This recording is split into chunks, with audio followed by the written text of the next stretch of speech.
పాలమూరు జిల్లాలో వరుణుడు తన ప్రతాపాన్ని చూపిస్తున్నాడు. జిల్లాలో కురుస్తున్న భారీ వర్షాలకు ప్రధాన వాగులన్నీ పొంగిపొర్లుతున్నాయి. మరో 2-3 రోజుల పాటు కూడా భారీ వర్షాలున్నాయని వాతావరణ శాఖ హెచ్చరికలు జారీ చేసింది.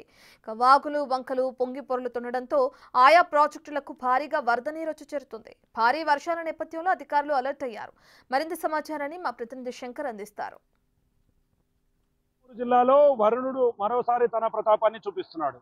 గత 10 రోజుల ముందు వరకు కురిసినటువంటి భారీ వర్షాలు ఆగిపోవడం, తిరిగి మరో 5 రోజుల నుంచి కూడా వర్షాలు ప్రారంభం కావడంతో ఉమ్మడి పాలమూరు జిల్లా వ్యాప్తంగా ఉన్నటువంటి వాగులు వంకలు పొంగి పొర్లుతున్నటువంటి సిచ్యువేషన్ ఉమ్మడి పాలమూరు జిల్లాలో కనిపిస్తుంది. ఇక ప్రజెంట్ ప్రధానంగా గద్వాల, వనపర్తి, నాగర్ కర్నూలు జిల్లాల్లో ప్రధాన వాగులైనటువంటి దుందుబి, ఊక చెట్టు వాగుతో పాటు ఆసియా ఖండంలో మొట్టమొదటి సైఫన్ వ్యవస్థగా ఉన్నటువంటి సర్లాసాగర్ ప్రాజెక్టు కూడా సైఫన్లు తెరుచుకొని దిగువకు నీరు వెళ్తున్నటువంటి పరిస్థితి ఉమ్మడి పాలమూరు జిల్లాలో కనిపిస్తుంది. ప్రజెంట్ మనం వనపర్తి జిల్లాకు సంబంధించినటువంటి శంకర సముద్రం రిజర్వాయర్ దగ్గర ఉన్నాము.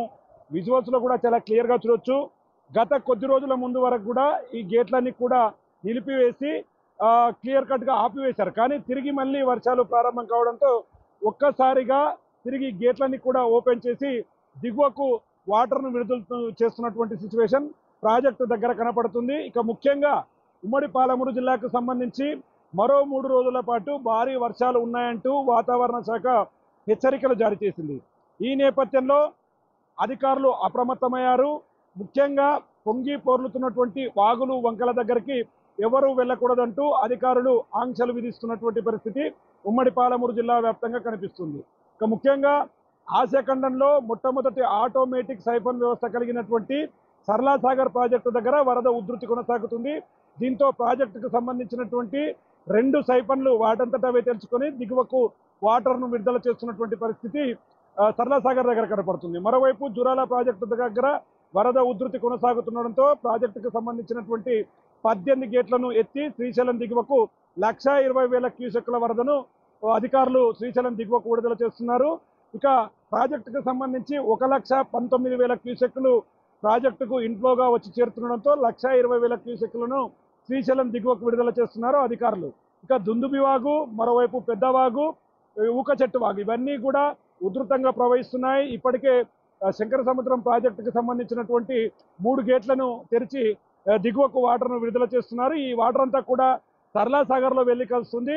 అక్కడి నుంచి సర్లాసాగర్ దిగువన ఉన్నటువంటి ఆత్మకూరు మరియు అదేవిధంగా వనపర్తి రాకపోకలన్నీ కూడా గత 20 రోజులుగా నిలిచిపోయి తిరిగి ఇప్పుడిప్పుడే ప్రారంభమయ్యాయి. కానీ మళ్ళీ ఈ వరద ప్రవాహంతో ఒక్కసారిగా సైఫన్లు ఆన్ కావడంతో వరద ప్రవాహం కాజ్వే బ్రిడ్జి పైన క్రమక్రమంగా పెరుగుతూ వస్తుంది. ఈ క్రమంలో పోలీసులు అక్కడ ప్రత్యేక దృష్టి సారించారు. కాజ్వే బ్రిడ్జిపై పెద్ద ఎత్తున వరద వస్తే మాత్రం తిరిగి రాకపోకలన్నీ కూడా నిలిపివేసి ఆ ప్రాంతాలకు ఎవరిని వెళ్లకుండా అధికారులు జాగ్రత్తలు తీసుకునే అవకాశాలు అయితే మెండుగా కనిపిస్తున్నాయి. ఏదేమైనప్పటికీ 4 రోజుల క్రితం వరకు ఆగిపోయినటువంటి వర్షాలు 2 రోజుల ముందు నుంచి ప్రారంభం కావడంతో ఒక్కసారిగా జిల్లా వ్యాప్తంగా ఉన్నటువంటి చెరువులు అదేవిధంగా వాగుల దగ్గర జలకళ సంతరించుకుందనే చెప్పవచ్చు. ఇప్పటికే ప్రధాన వాగుల దగ్గర రెవెన్యూ అధికారులు, మరోవైపు పోలీసు అధికారులు గస్తీ కాస్తున్నారు. ఎక్కడ కూడా ఎలాంటి ఇబ్బందులు తలెత్తకుండా జాగ్రత్తగా ఉండేలా కూడా అధికారులు ప్లాన్ చేస్తున్నారు.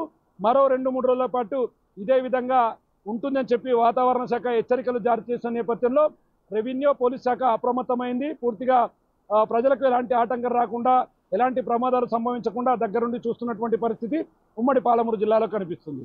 ఇది ఓవరాల్గా ఉమ్మడి పాలమూరు జిల్లాలో వర్షానికి సంబంధించినటువంటి update. Camera person Nageshwar, Shankar, big TV, Wanaparthy నుండి.